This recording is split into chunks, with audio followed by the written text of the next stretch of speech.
کی تربیت میں شمشیر زنی، تیر اندازی، گھڑ سواری، سیاست و سفارت سب شامل تھا۔ کئی ہفتوں کی گولہ باری کے بعد قلعہ سرنگوں ہو گیا اور شہزادہ خرم کو شاہ جہاں کا لقب دے دیا گیا۔ اس نے تخت نشین ہونے سے پہلے ہی یہ حکم نامہ جاری کر دیا کہ اس کے بھائیوں سمیت تخت کے تمام دعوے داروں کو قتل کر دیا جائے۔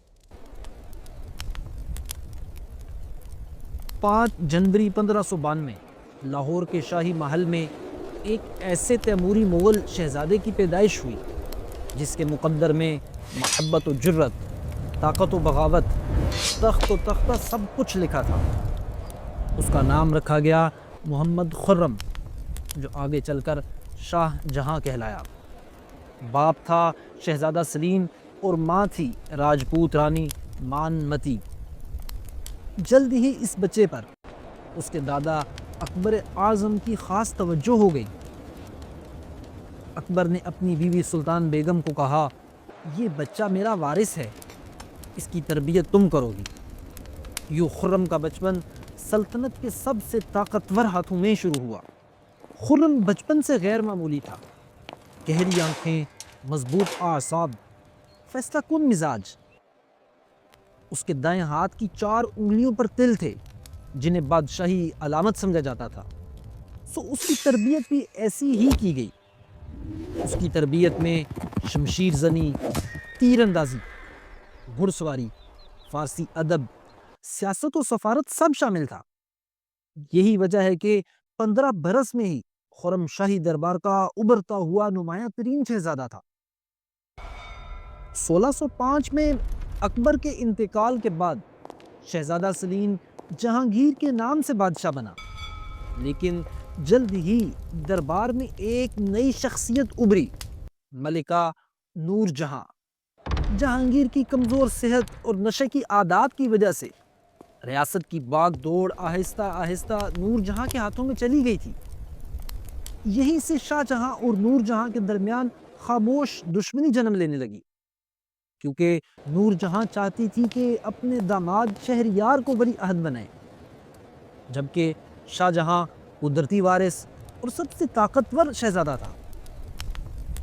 یہی وجہ ہے کہ 15 سال کی عمر میں جہانگیر نے خرم کو حصار فیروزہ کی جاگیر اور سرخ خیمہ لگانے کی اجازت دے دی، جو کہ صرف ولی عہد کو ملتا تھا۔ اسی طرح شاہی مہر عطا کی۔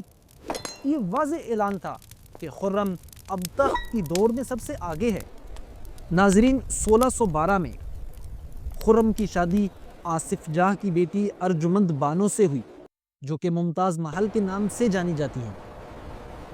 یہ وہ محبت تھی جو تاریخ کے صفحات پر ہمیشہ زندہ رہنی تھی۔ لیکن اب خرم کا اصل امتحان شروع ہونے والا تھا۔ جنگیں، فتوحات، سیاست و بغاوت۔ خرم کی پہلی بڑی جنگ 1614 میں میواڑ کے راجپوت رانا امر سنگھ کے خلاف تھی۔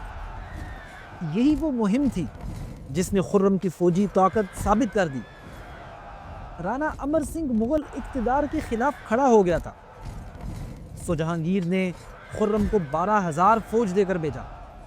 خرم نے کمال جنگی حکمت عملی کا مظاہرہ کرتے ہوئے جگہ جگہ فوجی چوکیاں قائم کی، راجپوت سپاہیوں کو گھیر گھیر کر تھکا دیا، راستے کاٹ دیے، رسد روک دی، چھاپا مار کارروائیاں کی۔ چند ماہ کی سخت کارروائی کے بعد رانا امر سنگھ مجبور ہو گیا اور مغل اطاعت قبول کر لی۔ یہ خرم کی پہلی بڑی کامیابی تھی۔ اس کے بعد دربار میں آہستہ آہستہ اسے مستقبل کا بادشاہ کہا جانے لگا۔ پہلی بڑی عسکری کامیابی کے بعد شہزادہ خرم کے سامنے کانگڑا کا مضبوط قلعہ موجود تھا۔ یہ قلعہ پہاڑوں میں مغل دشمنوں کا ایک مضبوط گڑھ تھا۔ کئی سالوں سے اس پر کوئی قبضہ نہیں کر سکا تھا۔ شہزادہ خرم نے قلعے کا محاصرہ کیا، پہاڑی دروں کو بند کیا اور اپنا توپ خانہ قریبی پہاڑی پر نصب کرایا۔ کئی ہفتوں کی مسلسل گورہ باری کے بعد قلعہ سرنگوں ہو گیا۔ اس کے فوراً بعد شہزادہ خرم نے دکن کی بغاوتوں کو کچل ڈالا۔ یہ وہ پے در پے عسکری اور فوجی کامیابیاں تھیں جس پر جہانگیر نے خوش ہو کر شہزادہ خرم کو شاہ جہاں کا خطاب دیا۔ ناظرین، جیسے جیسے شاہ جہاں مقبول ہوتا گیا، نور جہاں کا خوف اتنا ہی بڑھتا چلا گیا۔ وہ اپنے داماد شہریار کو تخت پر دیکھنا چاہتی تھی، لہٰذا شاہ جہاں کے اختیارات کم کیے گئے، دربار میں اس کے مخالفین کی تعداد بڑھائی گئی، شاہ جہاں کے قریبی لوگوں کی تعداد کم کر دی گئی۔ سازشوں کا ایک سلسلہ شروع ہوا۔ آخری دھچکا تو تب لگا جب شہریار کو خاص جاگیر دی گئی۔ شہزادہ خرم نے محسوس کیا کہ اب اگر قدم نہ اٹھایا تو اس کا مستقبل ختم ہو جائے گا۔ چنانچہ اس نے اپنی ذاتی فوج منظم کی، کچھ مغل امیروں کو ساتھ ملایا اور دھول پور پر قبضہ کر کے شہریار کی جاگیر توڑ ڈالی۔ شہزادہ خرم کی اس جرأت کے جواب میں جہانگیر نے اسے باغی قرار دیا، منصب چھین لیا، جاگیریں ضبط کر لی اور بے دولت کا لقب دیا۔ پھر شاہی فوج اور شاہ جہاں کے درمیان جنگ شروع ہوئی۔ شاہی فوج نے شاہ پور کے قریب شاہ جہاں کی فوج کو شکست فاش کی، اس کے کمانڈر کو مار دیا، راہ فرار بند کر دی۔ شاہ جہاں کو مجبوراً پیچھے ہٹ کر دکن کی طرف بھاگنا پڑا۔ اس بغاوت کی ناکامی کے بعد شاہ جہاں کو کچھ عرصہ تک گمنامی کی زندگی گزارنا پڑی۔ پھر آخر کار اس نے جہانگیر سے معافی مانگی اور جہانگیر نے بھی اسے دوبارہ قبول کر لیا، کیونکہ جہانگیر جانتا تھا اگر کوئی شہزادہ بادشاہ بن سکتا ہے تو وہ شاہ جہاں ہے۔ ناظرین، 28 اکتوبر 1627 وہ لمحہ آ گیا کہ جب قطار میں کھڑا چوتھا مغل بادشاہ دنیا سے رخصت ہو گیا۔ لیکن بادشاہ کے مرنے کے ساتھ ہی سلطنت کے دروازے خون اور سازش کے ایک نئے باب کی طرف کھل گئے۔ جیسے ہی جہانگیر کی موت کی خبر پھیلی، ملکہ نور جہاں نے وقت ضائع کیے بغیر اپنی زندگی کی سب سے بڑی سیاسی چال چلی۔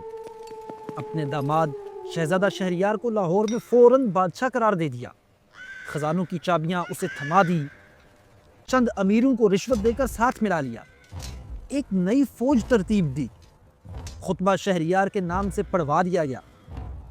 شہریار نے لاہور کو اپنا مرکز قرار دے دیا۔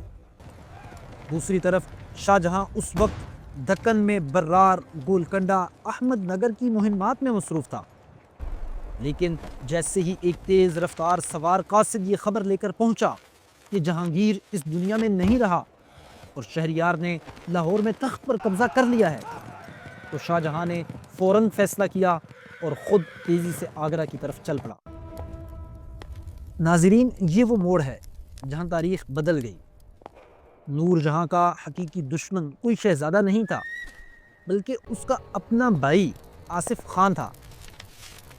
آصف خان ممتاز محل کا باپ، شاہ جہاں کا سسر۔ اس کی وفاداری شاہ جہاں کے ساتھ تھی۔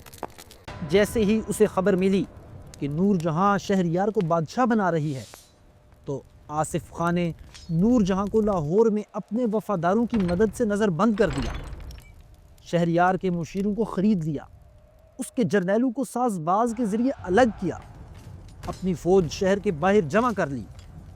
یہ سب کچھ اس نے چند دنوں میں انتہائی خاموشی سے کر دیا۔ شہریار نے اپنی نئی فوج لے کر شہر سے باہر آصف خان کا مقابلہ کرنے کی کوشش کی، لیکن شہریار کے ہمدرد صرف زباں کے وفادار تھے، دل سے نہیں۔ آصف خان نے حملہ کیا اور چند گھنٹوں کی مختصر لڑائی میں شہریار کی فوج بکھر گئی، بہت سے امیر بھاگ گئے، قلعے کے دروازے ٹوٹ گئے، شہریار کو زندہ گرفتار کر لیا گیا۔ جس لمحے شہریار قید ہوا، اس لمحے نور جہاں کی ساری سیاست راکھ بن گئی۔ آصف خان نے شہر پر قبضہ کرتے ہی شاہ جہاں کو یہ پیغام بھیجا، حضور، تخت آپ کا ہے، آپ دارالحکومت پہنچ جائیے۔ شاہ جہاں نے ایک سخت لیکن روایتی فیصلہ کیا، تخت کے تمام دعوے دار ختم کر دیے جائیں۔ چنانچہ شہریار، داور بخش، تیمور سمیت تمام تخت کے دعوے دار قتل کر دیے گئے۔